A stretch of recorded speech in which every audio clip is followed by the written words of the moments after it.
అందరికీ నా హృదయపూర్వక నమస్కారాలు. మూడో విడత పంచాయతీ ఎన్నికలు దాదాపు 2639 పంచాయతీలకు ఎన్నికలు జరిగినాయి. దీంట్లో జనసేన 1654 పంచాయతీల్లో రెండో స్థానం నిలిచాం. 270 పైచిలకు స్థానాల్లో సర్పంచ్లు ఉప సర్పంచ్ల స్థానాలని గెలుపొందాం. అలాగే 23% ఓటుని కైవసం చేసుకుని నిజంగా చాలా ఆనందాన్ని ఇచ్చింది.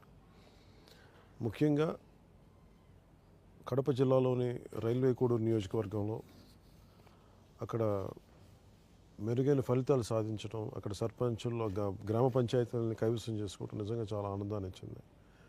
అలాగే కుప్పం నియోజకవర్గంలో పంచాయతీలని కైవసం చేసుకోవటం, ముఖ్యంగా నేను పోరాట యాత్రలో నేను తిరిగిన గిరిజన గ్రామాలు కానీ ఏజెన్సీ ప్రాంతాల్లో ముఖ్యంగా నేను తిరిగిన గిరిజన ప్రాంతాల్లో గెలుచుకోవడం చాలా తృప్తినిచ్చింది. అంటే ముఖ్యంగా కొర్రం గ్రామంలో శ్రీ పూజారి కొమ్ములు గారు సర్పంచ్గా గెలవటం, అలాగే ఏజెన్సీ ప్రాంతంలోని పంచాయతీలు జనసేన మద్దతుదారులు చాలా గణనీయమైన విజయం సాధించారు. ఈ పంచాయతీ ఎన్నికల్లో నేను చూస్తున్నది యువత, మహిళలు చాలా ధైర్యంగా ముందుకు రావటం. ఇప్పుడు మనకి గత దశాబ్దాలుగా ఈ డబ్బుతోటి రకరకాల ప్రలోభాలతోటి భయపెట్టే రాజకీయానికి ఎదురొడ్డి నిలిచి ఆడపడుచులు యువత బయటికి వచ్చి పోటీ చేయటం చాలా ఆనందం అనిపించింది. ఉదాహరణకి నిన్న కాన్ఫరెన్స్ కాల్లో గెలిచిన పంచాయతీ ప్రెసిడెంట్లతో మాట్లాడుతుంటే ఈస్ట్ గోదావరిలోని కోలంకి పంచాయతీ మౌనిక గారితో మాట్లాడుతుంటే ఆవిడ మాట్లాడుతున్నప్పుడు కనీసం నాకు ఉండడానికి సరిగ్గా నేను ఉండే ఒక చిన్న పూరి గుడిస, ఏమాత్రం బెదరకుండా మార్పు రావాలని చెప్పేసి ప్రతి ఒక్కరూ జన సైనికులు వచ్చి మమ్మల్ని ముందుకు తీసుకెళ్ళి గెలిపించారు అని చెప్తుంటే నాకు చాలా ఆనందం కలిగింది. అలాగే ఒక బీఈడి టీచరు ఒక పామూరు నియోజకవర్గం నుంచి ఐలూరు పంచాయతీలో అసలు ఆవిడ చెప్పిన మాటలను విపరీతంగా కదిలించేసినాయి. అంటే కూలి పని చేసుకుంటూ లేదంటే గేదెలని దూడలను కూడా వాటి పని కూడా వదిలేసి, అంటే పాలు తీసే పని కూడా వదిలేసి ఎలక్షన్ టైంలో ఈ ప్రచారం టైంలో అన్నీ ఎంత ఆడవాళ్ళు ఎంత బలంగా మేము వచ్చాం, ఈ మార్పు రావాలి, విసిగిపోయాం ఇలాంటి విధి విధానాల వల్ల. ఎందుకంటే మేము పంట పండినప్పుడు చేల్లో నుంచి ఆ పంటను తెచ్చి బళ్ళల్లో వేద్దామంటే ఒకసారి ఆ ట్రాక్టర్లు రోడ్లు బాగలేక యాక్సిల్ వీల్ ఇరిగిపోతే మళ్ళీ క్రేన్లు తెప్పించుకొని మళ్ళీ ఒక అదనపు ఖర్చు అయిపోతుంది. ఈ పంచాయతీ నిధులు దుర్వినియోగాన్ని జరుగుతున్నాయి.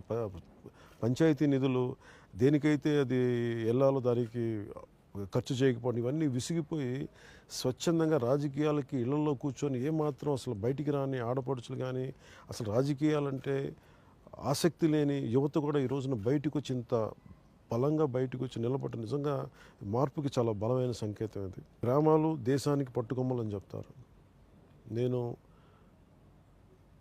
2008లో కామన్ మెన్ ప్రొటెక్షన్ ఫోర్స్ పెట్టినప్పుడు నేను ఆలోచించింది ఒక వెల్వెట్ రెవల్యూషన్ కావాలి, అంటే ఒక సైలెంట్ రెవల్యూషన్ జరగాలి ఈ దేశంలో. ఎందుకంటే డబ్బులతో ముడిపడిపోయి కుల ప్రభావాలు లేదంటే వర్గపోరులతో నిండిపోయిన దీనికి అసలు ఆశయ సాధనతో లేదంటే ఆశయాలతోటి భావజాలంతో నిండిపోయే వ్యక్తులు బయటికి రావాలి, కులాలకి మతాలకి అతీతంగా ప్రజలు బయటికి రావాలని ఆ రోజు నేను ఆలోచనతో నేను స్టార్ట్ చేసిన కామన్ మెన్ ప్రొటెక్షన్ ఫోర్స్ తాలూకు ఆలోచన ఈ రోజున అది జనసేనగా రూపొంది అది ఈ రోజున ఈ పంచాయతీ ఎన్నికల్లో చాలా స్పష్టంగా 23% మూడో విడత ఎన్నికల్లో చేయటం, అది మార్పుకి ఆ మార్పు వస్తుందన్నది నాకు చాలా బలాన్ని ఇచ్చింది. అలాగే ముఖ్యంగా ఏజెన్సీ ప్రాంతాల్లో జన సైనికులు, ఆడపడుచులు వార్డు మెంబర్లుగా కానీ సర్పంచులుగా ఉప సర్పంచులుగా గెలవటం నాకు చాలా ఆనందాన్ని ఇచ్చింది.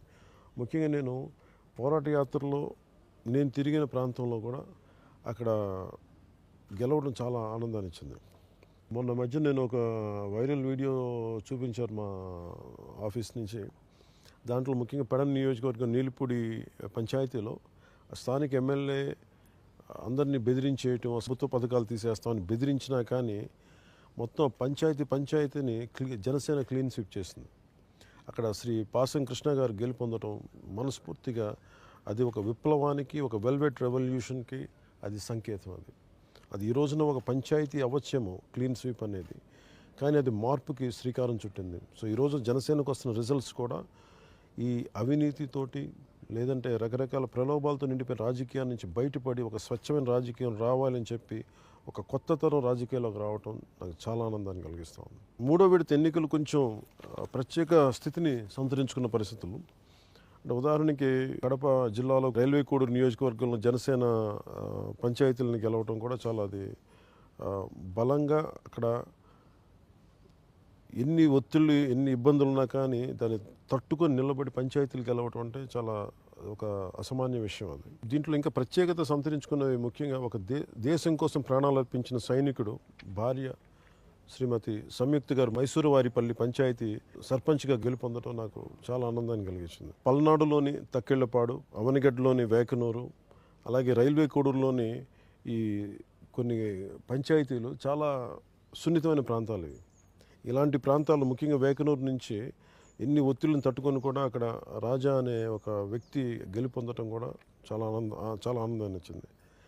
అలాగే మచిలీపట్నం నియోజకవర్గం నేలకూరు పంచాయతీ సర్పంచ్ అభ్యర్థిగా 17 ఓట్ల తేడాతో ప్రత్యర్థిపై విజయం సాధిస్తే తిరిగి రీకౌంటింగ్ అని చెప్పేసి మళ్ళీ దాన్ని ఆపే ప్రయత్నం చేశారు. నిన్నంతా టీవీలో చూసి నాకు గ్రౌండ్ రిపోర్ట్స్ వస్తామని అలాగే టీవీలో కూడా చూస్తే కానీ గ్రామం ఎదురు తిరిగి జన సైనికులు, కార్యకర్తలు, గ్రామస్తులు ఐక్యంగా పోరాటం చేసి అది జనసేనకి జరిగిన అన్యాయాన్ని ఎదుర్కొని తిరిగి దాని న్యాయం జరిపేలా చేయడం చాలా హర్షించదగ్గ విషయం. అది వారికి మనస్ఫూర్తిగా నా అభినందనలు తెలియజేస్తున్నాను. అలాగే పశ్చిమ గోదావరి జిల్లాలోని జీలుగుమిల్లి మండలంలో ములగాలపల్లి 24 ఏళ్ల యువకుడు సిరియం రాజు గెలుపొందడం చాలా ఆనందాన్ని ఇచ్చింది. అంటే అక్కడ ప్రత్యేకత ఏంటంటే అక్కడ 30 ఏళ్ళుగా పంచాయతీకి ఒకే వ్యక్తి ఎన్నికయ్యారు. ఇప్పుడు దాకా వేరే వాళ్ళు ఎవరు రాలేదు.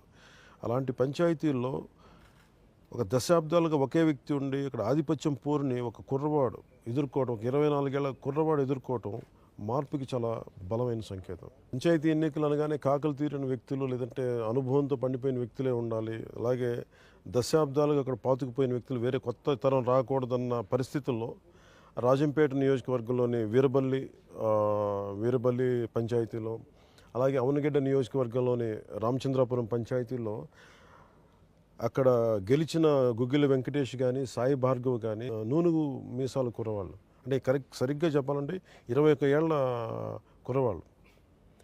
కేవలం వాళ్ళకి ఒక మంచి చేయాలని తపన, పోరాట పటిమ ఈ రోజున వాళ్ళని గెలుపొందేలా చేసింది. నాకు ఈ యువతలో నచ్చింది ఏంటంటే ఎన్ని ఇబ్బందులు ఉన్నా సరే, ఎన్ని ఒత్తిళ్ళైనా సరే పోరాటానికి సంసిద్ధమై వాళ్ళు బయటకు వచ్చి గెలవటం నిజంగా చాలామందికి మీరు స్ఫూర్తి కలిగించారు. అలాగే నేను పోరాట యాత్ర సమయంలో పాడేరు ఏజెన్సీ ప్రాంతంలో తిరుగుతూ, అలాగే అక్కడ డుమ్రిగూడ మండలంలో కొర్రం పంచాయతీకి తిరిగాను నేను.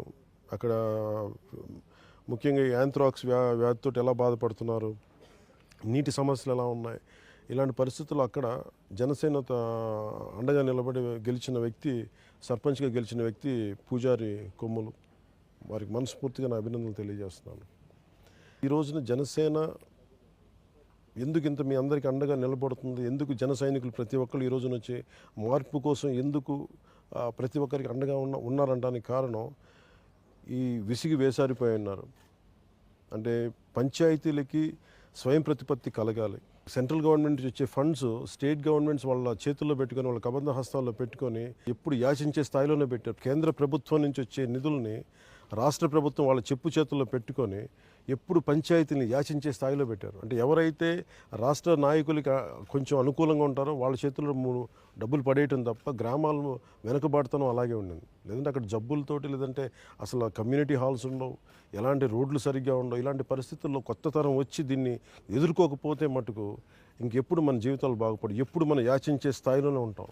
యువత ఆడపడుచు ఇప్పుడు ఎలా అయితే బయటకు వచ్చారో ఈ 4వ విడతలో కూడా మీరు అలాగే బయటకు వచ్చి యాచించే స్థాయి నుంచి బయటపడి మీరు శాసించే స్థాయిలో గ్రామాలను నిలబెట్టాలి.